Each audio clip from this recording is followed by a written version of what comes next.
What's going on, YouTube? I am very much enjoying this 60+ degree weather. Kind of puts a little damper on the holiday spirit, but it is perfect for riding. Kind of want to just talk about a couple things. So I've been riding since 2013, or I guess you could say I've been casually riding since 2013, and more passionately riding and actively riding since I got this bike, really. I mean, I really enjoyed my Harley. Let me back up real quick. So I have a bad back. I have 2 compressed discs in my lower back from my time in the military. So ergonomics is very important to me. If I'm not in the right position, or if I'm in an awkward position for an extended period of time, it really bothers my back. And even with this bike, occasionally, if I go on really long rides, particularly when it's colder out, my back starts to really bother. That's a massive house. Look at that. You see that? So my back really starts to bother me. And so I had the Harley Davidson Sportster 48. So it's a 1200cc. It looked great. Super classic looking little, I guess it had like a bobber style to it. Big fat front tire. And I love the look of it. I'll actually post a picture. And I would definitely love to have one again, just to kind of like, you know, putt around town on. I had installed drag bars on it, so it brought the handlebars down further, and it had forward controls. So not only was I bent over at a pretty aggressive angle, but my feet were out in front of me.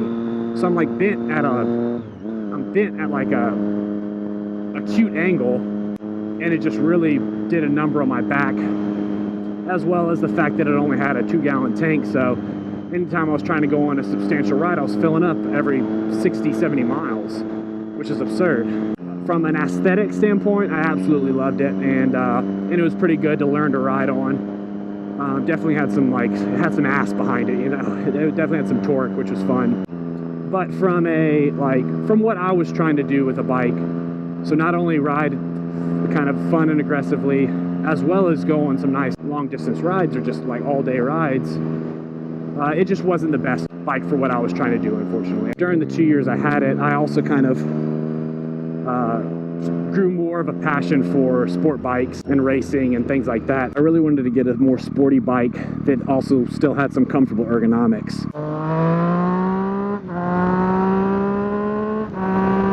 So that's ultimately why I ended up with the Street Triple. A buddy of mine, which I had mentioned in previous videos, George, he owns the Bonneville.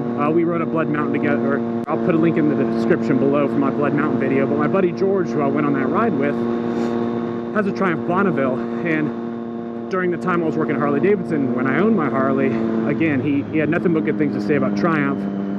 And so I started doing a little bit of research on the company and on their model lineup, and really fell in love with their naked bikes. Well, all their bikes really, but particularly their naked bikes. And as much as I really wanted to get the Daytona, the full fairing sport bike, I was afraid the real aggressive ergonomics would really negatively affect my back. So I decided to kind of ease into the more aggressive sport bike market by getting a little bit more upright naked bike.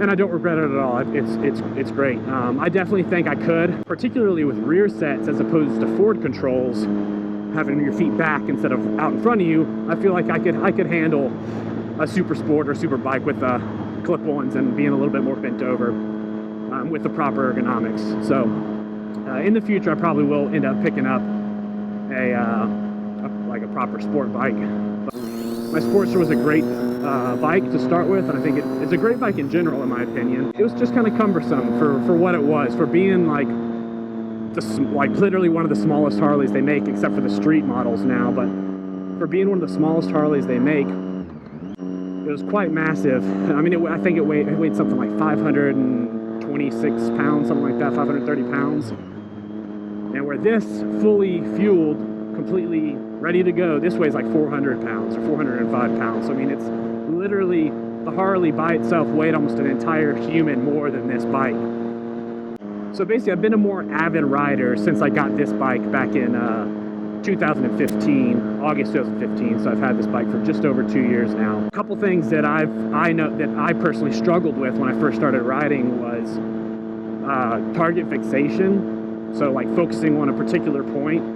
And where basically my issue is, I laid my Harley down shortly after I got it in my neighborhood after a rain. it was around this time of year probably, because I got the bike in October of 2013, if I'm not mistaken.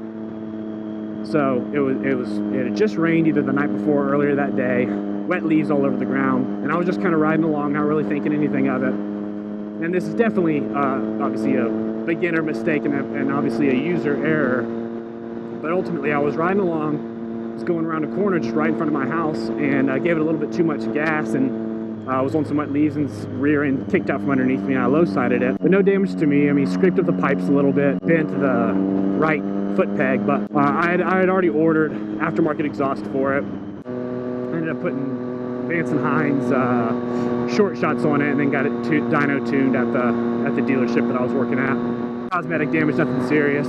But ever since then, I had this phobia, I guess, of hitting something in front of me or not noticing something in the road and it causing me to go down. So ever since then, I've had this issue with target fixation, again, where I just kind of like scan the road right in front of me instead of looking further off to the horizon. Target fixation, if you focus at a particular point, then that tends to be where you want to steer the bike. So if you come around a corner and there's a cyclist or something on the side of the road and you focus at it, there's a good possibility that you could end up losing control or coast or ending up somewhere you don't want to be. So the key is kind of scan the horizon.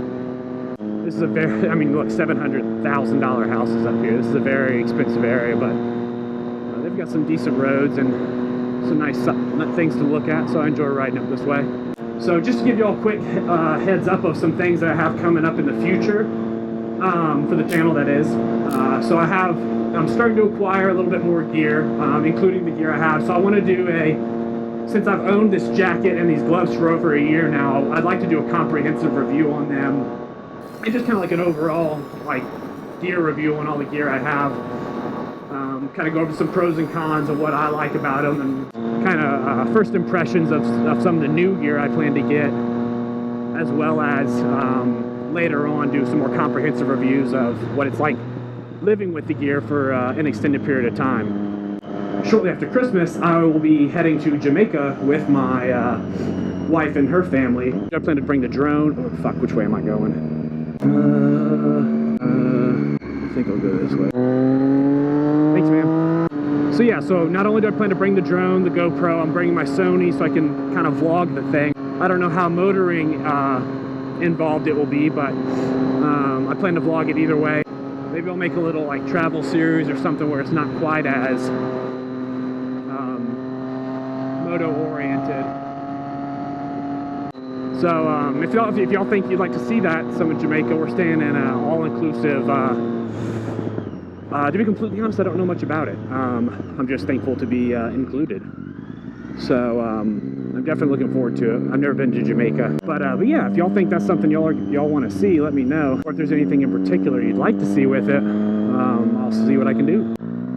Again, I've never been to Jamaica, so I'm not sure what we'll be getting into. So I'm not sure if it's going to be one episode or one video, or if I'll get a couple out of it. But I'm definitely looking forward to that trip. Definitely feel that getting some nice, some more protective gear, particularly for my lower half, like a tracksuit or some better riding pants. I'm just wearing some Levi's right now, but.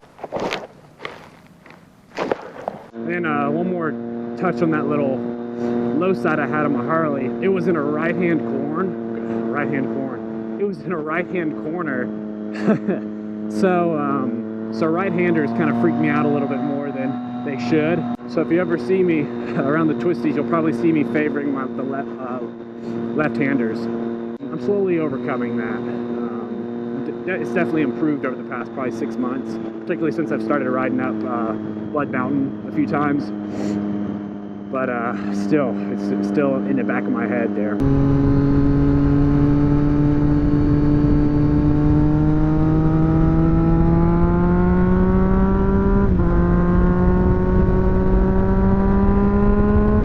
Hope y'all have enjoyed. Don't forget, if you haven't already, subscribe, give us a like, comment down below. Thanks for being awesome. Rick and Moto signing out. Peace.